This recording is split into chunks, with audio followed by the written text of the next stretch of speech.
Welcome back to the studios of LEB TV. It's another Brendan Willard podcast. Willard's Wisdom is brought to you today by Elite Excavating and also by Schaefer's Oil as we are into the month of November. And Brendan's schedule is somewhat getting a little bit of clarification maybe as we move forward. Maybe. So when the last week's episode got published, I didn't get it taken down in time. Because we talked about we were going to go to Nashville and we planned on going to Nashville, and that was what last week's episode was about. And then I'm like, I just need to take it down because about Wednesday of last week when the episode was going to come out, like we'd figured out there's really no way of going to Nashville and getting done. We need to on a dirt program just in that little of time was what had come up. So I didn't get it taken down in time. So we didn't publish it. It was out. But I guess, so thank you to several of you that subscribe. You get a notification. So they had listened to the show, took it down, and they're like, hey, man, why did the show disappear? I'm like, well, so anyway, we did not get everything done on the asphalt car to go to Nashville that I wanted to get done, that I felt comfortable. I'm not going if I don't feel right. That's the second biggest asphalt race of the year, and if I'm not ready, I'm not going to go. The risk versus reward wasn't there, so I didn't feel like we could go and be competitive. We'll probably go hang out and support Dylan a little bit maybe, but just a really busy off week. But there is no off season in racing anymore, so which is good. But we got a new car put together in about a week, honestly, and a big thanks to everybody at Allgaier and just a lot of partnerships with Allgaier and Longhorn that we've got going that we're really happy with. And huge shout out to Jerry Hoffman. So the plan came together last week. We got a new car. Got it to Lebanon, I think, Tuesday night. So started on a Wednesday. And between my team and Tony's team, that car was stickered, turnkey, scaled out, ready to load up Friday night. And got loaded Friday night. So it was pretty busy week for our guys. Changed motors, sold one of our cars. The other car I think is sold too. So I sold two of our cars. Got this one. Got another one on the way, and just moving things in and out. So wheeling and dealing. Yeah, it's off season, so you're trying to get everything set, and just wanted to get everything set and ready to go, and have two new bullets ready for 2026. And if we could have time to test for the Turkey Bowl, then the car's not untested. And then the Turkey Bowl is just a really cool event altogether, but it's really nice for like late model guys. If you go and park and you can really test your car under race conditions in a pretty good test 2 or 3 different nights. And so if the weather will cooperate next week, we got, for sure 2 nights of testing that we'll take advantage of before we race on Saturday. So it gets you a lot of things you can put towards your race car. And then Saturday, Jerry had let late models and mods test for the Turkey Bowl. And so we tested. We got just a couple laps intermission, which was perfect. Shake the car down, make sure we didn't have any leaks, nothing like that. And then we went full-blown testing for about 3 hours after the races were over Saturday night. So it was a very, very long and late night. But both of our teams, I was saying, Tony learned a lot and able to get try a lot of things that we wanted to try out. And Scott Krugler tested too. Like the three of us really just made a testing plan, and I was really happy with how everything went for us. And I think they were too. So you hate that you get them faster, especially those two at Springfield. Those two feel like they're two of the best you can, have to race against at Springfield. But when you hop into a new car like that, is there a lot of confidence, apprehension, a little bit of both? Everything's different. Like the steering in this car's got a little different speed of a rack. So this car, the steering on it, it's light, like a lighter servo. So that means like, trying to use like English terms for a normal person, but like it's easier to steer. So when you go in the corner, you're used to a little harder steering wheel being a little stiffer, which can really throw you off. So we about wrecked second lap. So yeah, like making sure like a new car, that car, a different servo. So it would have been really not fun to jump in that car when you're learning a new servo and a new steering, just lighter steering, just because I'm used to a heavier steering, which is really stupid. Like I'm a little guy. So the lighter the steering, the less effort it takes to steer the wheel. But I think coming from pavement, your servo can be light on asphalt, but you have so much load on the car and so much force in the steering that you're just used to that. And, but it's nice if you have a really light servo, you can be really precise, and, which is kind of what everybody's going to now. So trying to keep up with the times and, learn new tricks and new habits. What was a track like at Springfield?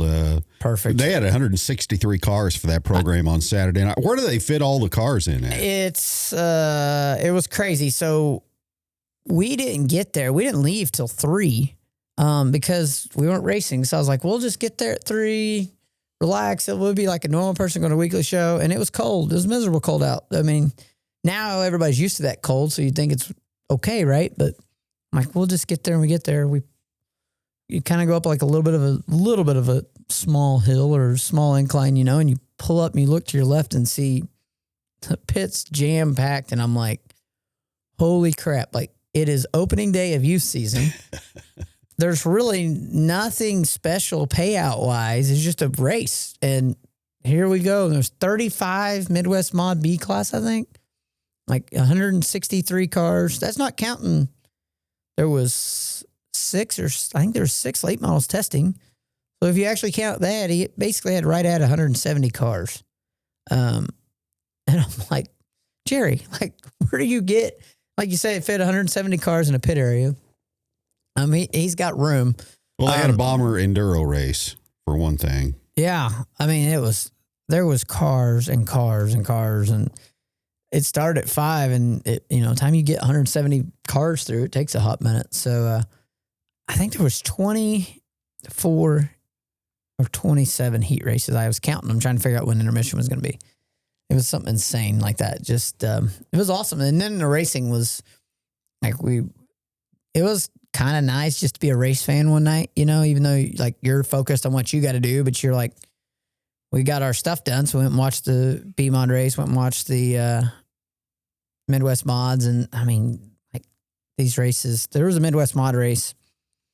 They were, there was 5 cars battling for the lead the last 10 laps, 2 to 3 wide the entire time, just going at it. And no cautions really. Maybe one caution in the race. It's like really no cautions. And B-Mod race, same way, is spectacular. They got into lap traffic, and I thought James Thompson might get beat, but he didn't. He did a great job and had a really good race car in the B-Mods. So he's kind of a underrated driver, isn't he? He is. So Newberg. So you'll kind of remember these days. So James and I go back. This was the old Stoutland Newberg rivalry in high school baseball. He was on. I was probably one time I was pretty hated in that place. So we had some heated rivalry games back in the day. But so it's kind of fun, to guy you played baseball with, you see him racing, and he's been very successful this year, especially just he's on his game, and they got a really good Zach Vanderbeek builds a really good car, and he's taken that program and done a lot with it, and he's a really good baseball player, so he's able to kind of take his athleticism and make that work, and it's cool seeing, like the Brookshire kids are really coming on strong, and just a lot of good racers. Caden Stacy is out of Tony's shop, does a lot of work for us too, and he's like a little cousin to all of us, but which is Wayne Graybill's grandson. So everybody knows Wayne Graybill, Hall of Famer, and Caden's really gotten faster each night out, and so it's fun watching him race and seeing just a lot of classes and a lot of cars race that people and buddies and have friends. Davin Lawson was racing in a Legends car, and go-kart friend of mine. Just a lot of guys that race weekly, and they race weekly at Springfield, and you never get to go because you're doing your own deal. So cool to watch the races and see. But man, Jerry had an awesome racetrack like normal, and so it was pretty cool to see how that all went down.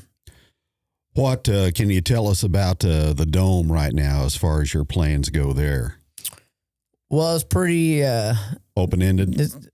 Yeah, so there is no secrets in racing, right? But I didn't realize that the draw, I didn't know how they were doing that. So last night was the draw.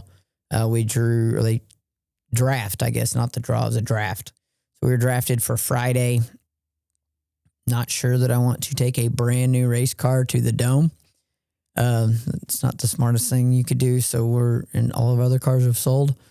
So we're trying to figure that out right now, what we'll have, not have. I'm kind of undecided. The Turkey Bowl, the Dome, it's awesome to get selected. Like, pretty cool to get just even selected to go, because it's a selection process.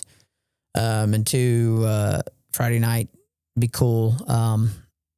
So we're going to figure that out we have a week to figure that out, I guess. Paid our entry, we've done everything. So I don't know. I want to go, but I don't know if logic's going to get my way or not. The one thing I really hate is the Dome is the same week as the Snowball Derby, which those being on top of each other sucks. I think this is the last year that they're on top of each other too, which is good. But, for Flow Racing, it's got to hurt them, because the Snowball Derby's on Sunday afternoon, but Saturday night's the crate race. Friday night is qualifying for the Snowball Derby. Like, it really kills it takes away viewers from one or the other. You know what I mean? Like, if they're on separate weekends, you're not going to miss the Dome, whether you're there in person or on TV. And the Snowball Derby, same thing. So, but the Dome's such a cool event. You're getting time. You think about do the math, over 100,000 people watching live after the 3 nights. Probably over 1 million people watching the stream. Obviously not probably, there's over 1 million people watching the stream of that event. So, pretty big deal to, think about even going to. It's just a huge event. And honestly, it's turned into, it's the biggest event of the year. It's not really a race. It's a race. Don't get me wrong. Like, you go there and just elbows up and go get you some. But it's turned into an event that's bigger than any race now. It's bigger. To me, the Snowball Derby and the World 100 are the two biggest races in the world. Like, there's nothing bigger than those. I'm not even using that grassroots. Like, look at how many guys come back. There's several NASCAR guys, Carson Hocevar, Eric Jones, all entered into the Snowball Derby. Chase Elliott comes back and runs it. Like, it's, to them, still the biggest, arguably the biggest win of the, you win that Daytona 500, obviously nothing bigger than that, but it's right there with it. And those guys come race that for a reason. And so it's a huge race, but the Dome is just an event. And if you've never been, I think tickets are already sold out, but you can find them, get the right person. But it's just awesome that they put that on, and what goes into it's pretty cool. You always hear, and you're more tuned into this than I am, more indoor football, NFL type facilities. Why don't they hold more circle track racing events? Of course, they do the monster truck events, I know, but so the popularity of what's happened at the Dome, you would think, would spread. I think so. St. Louis is really unique as far as the ability to hold the pits underground is very unique compared to, like, because obviously, like, all these other places have indoor monster trucks. Like, I'm going to use the RCA Dome in Indianapolis, right? Or Lucas Oil Stadium, sorry. Indoors, they could do all that. It would make sense, obviously, the Lucas name and all that. But they don't have the indoor pits that the Dome has. We do it. I did an indoor event for years at the Civic Center, the Winter Shootout. And that space was perfect for an indoor track that I could have made bigger. The problem was I knew I had to have indoor pits to where people could leave their stuff, and it doesn't, if it's snowing or ice, it doesn't matter because you have your stuff indoors. Well, then when you gotta, like, make your track a certain size because you don't want to run out of pits. Where the Dome has got so much indoor parking underneath, and it's tall. Like, we all have tractor trailers. And so not only do you have a tractor trailer height that's 14 foot, they're all lift gates. They're not a screw gate. So then that means posts go up another, like I think you have to have like 18 or 20 foot ceilings at a minimum, probably 22 foot, I think is what that is, for your post to go all the way up for your lift gate to unload the cars. So you have to unhook. And then the other thing is those things are 220 power. So the electric is a whole nother thing. So you're literally pull your vehicles in. So you have to be there Wednesday to park, pull your hauler in, unhook, and then take your truck out and leave your trailer in, which there's people, you'll see guys with 24 foot enclosed as well. But what you run into as a national touring team, a regional team, you've got everything with you, especially that event. You have to have 4 decks ready to go because you have to be able to be willing to knock the deck out of your race car every time you go on the racetrack. You need 4 of them, right side decks, 4 right side quarter panels, 4 breakaway spoilers. And if you're not willing, if you don't have that with you or aren't ready to knock the deck out and be ready to go put another quarter panel on or a deck on as soon as you go on and off the racetrack, you're not going to win. That's just the way that is. So for another facility to have that kind of preparation, it'd be very, very tough. The other thing is Cody Summer was very forward thinking. He did that in 2017. Cars then started being able to race on smaller racetracks. To think that you could take a dirt late model and race on that size of a racetrack 10 years ago, everybody would have laughed at you. But it's just things have changed. The more technology gets, the better the racing is on smaller racetracks than it is larger. You don't have as much aerodynamic problems. You don't have, the cars are got so much power, and you're able to turn on a dime now with the way the suspension is, that it makes it where you can turn and just 180 and go right back the other way. So, the Chili Bowl used to be the largest indoor event in the world and arguably the biggest indoor event in the world. And then it's taken less than 10 years and the dome is bigger. It's crazy to think that, but it is. The reason it's bigger is because it can hold so many more people, and it's just got a bigger pit area. Like the Chili Bowl, you couldn't run, they hold 400 midgets in there, but you couldn't do that. You could maybe get 60 late models, but they run out of seating. Their max capacity is 15,000 people. Well, the dome, you're talking over 40,000 a night. Now they got the upper deck opened up. So it's just incredible the amount of people that want to come see it. And to think that the city of St. Louis almost shut that down after the second or third year, and had Cody not brought the economic impact of the first year, it went and paid for a study and was able to bring the economic impact of what that brought to the city of St. Louis, it would have went away. And it was so close to losing it. Well, now everybody's figured out that it's the town is more and more welcoming and wanting it, because the casinos, the hotels, the restaurants, everything's full. And it's a huge weekend that, there'll be 50,000 people in town on Saturday night. Most of them are staying in hotels. So, pretty big event and a pretty cool thing to think about. Well, NASCAR season wrapped up in Phoenix on Sunday, and not as much celebration for Kyle Larson as there is a sympathy for Denny Hamlin. What a deal. Denny Hamlin was no doubt the most hated driver in NASCAR, right? And I think Denny did everything he needed to do to win the race. He did everything right. And had a 3.5 second lead with 3 laps to go, and you're just kind of waiting on what could go wrong.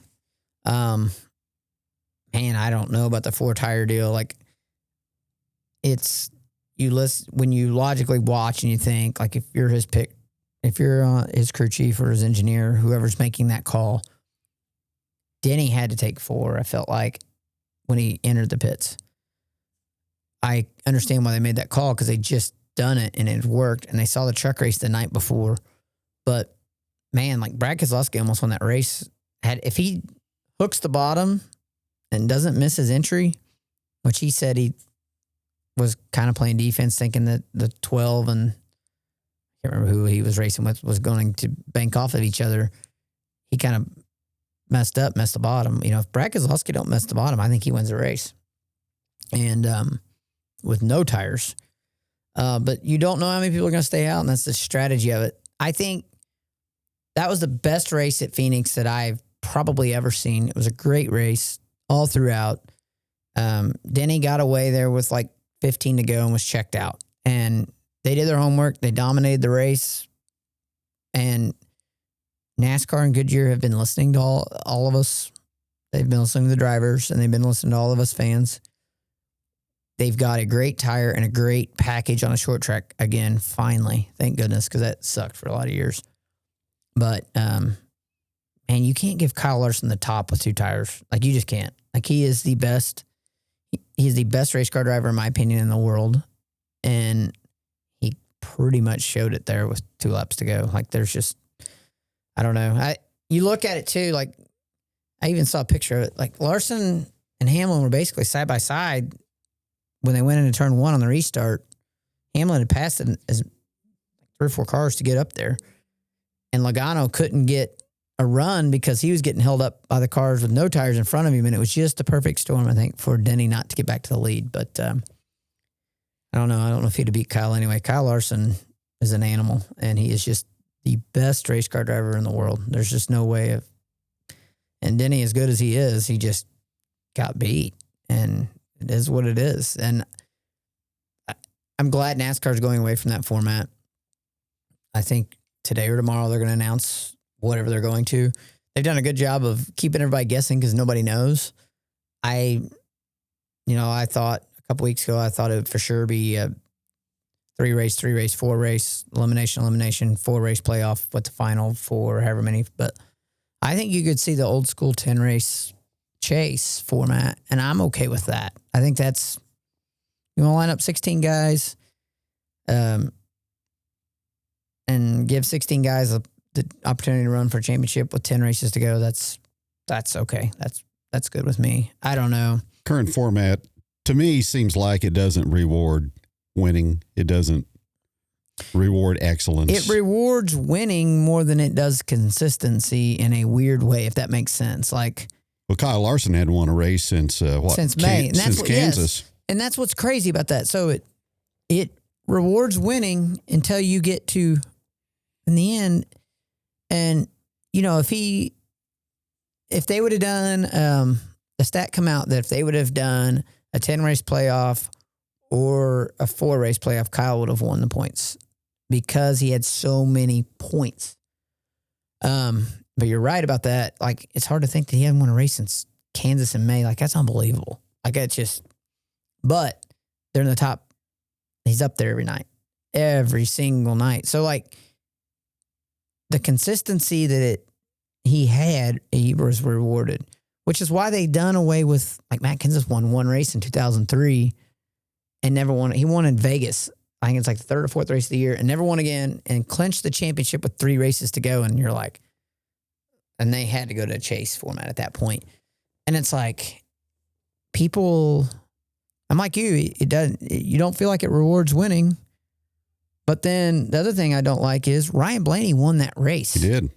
Nobody, they never interviewed him. You don't even know that Ryan Blaney won. Like, they never interviewed him. They cut away, and I'm like, you think that Major League Baseball would be okay with the network cutting away? Like, I get why they, NASCAR had to get all the money they could get out of the TV contract. I get it. But, like, NBC's going to have to, you got to work with your partners. Nothing is bigger than the NFL.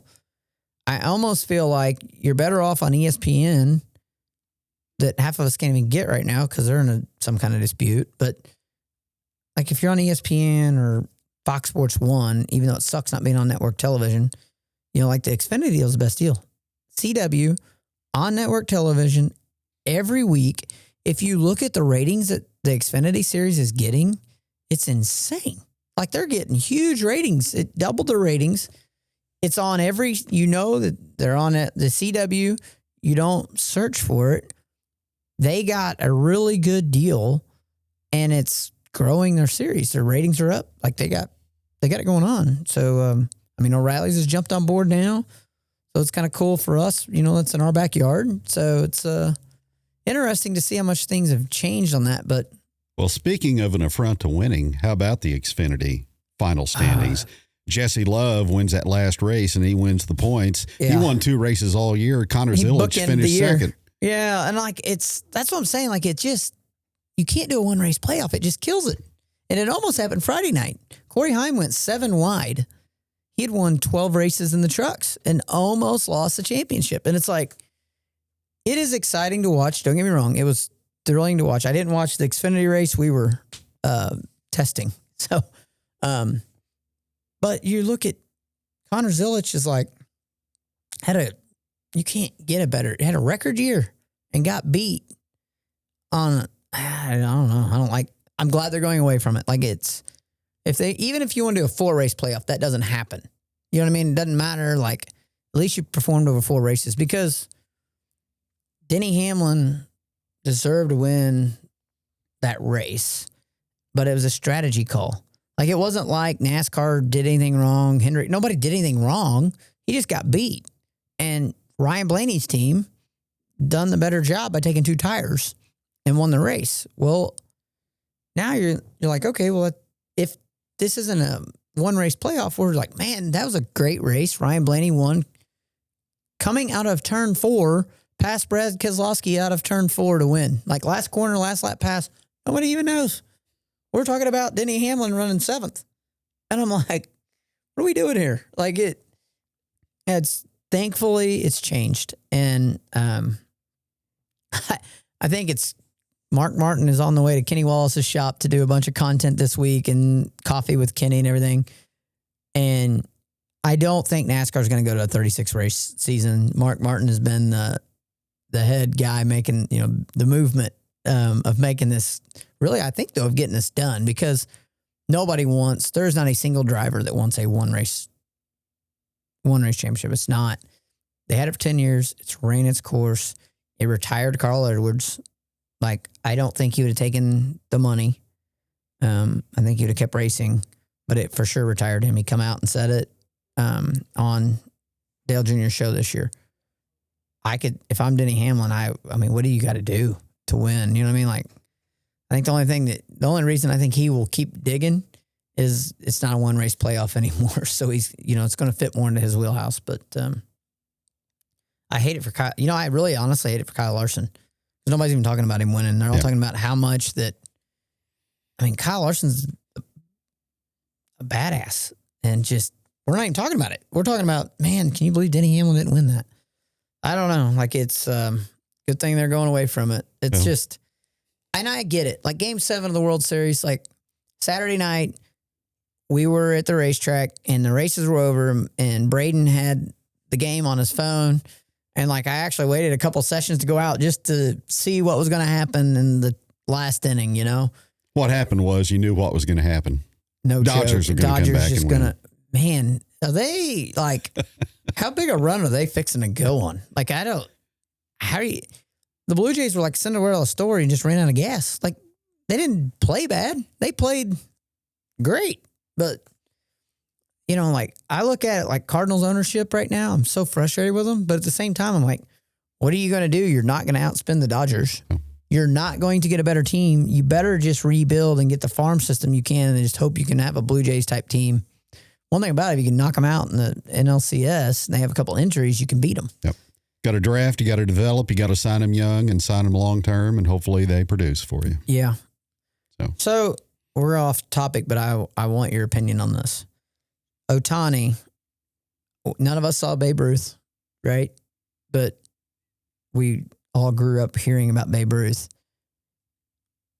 My dad and I were talking about this. I think he's better than Babe Ruth.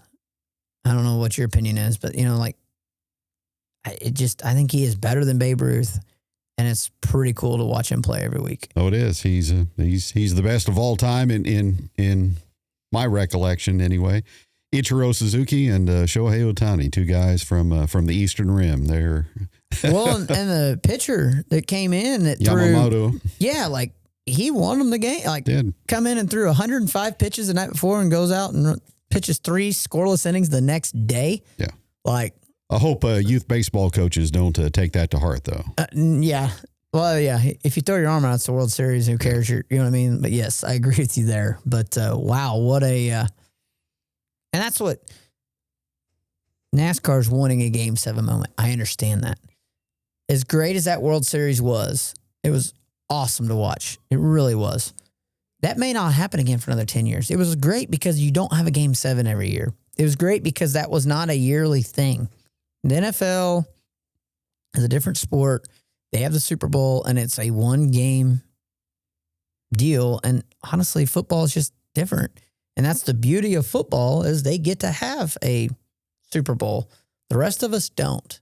NASCAR is no different. So I don't know. It's just awesome that you're going to see that one race deal. You know it's going away for sure. Like there's no doubt that that's leaving. So we'll see how it goes. But anyway, a lot going on this weekend. All-American 400.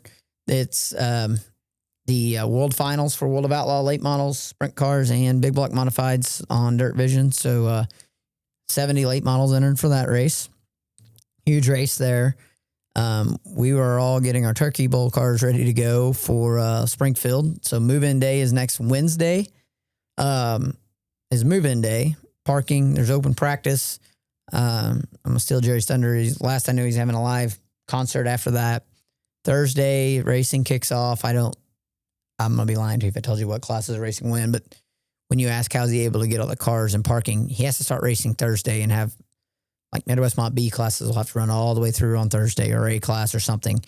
Legends cars will be in and out in one day. Like there'll be 3 different classes or 4 different classes. Sorry. They'll be in and out in one day. If they aren't, he doesn't have a room to park everybody. So late models don't officially race until Saturday. A mods don't officially race until Friday.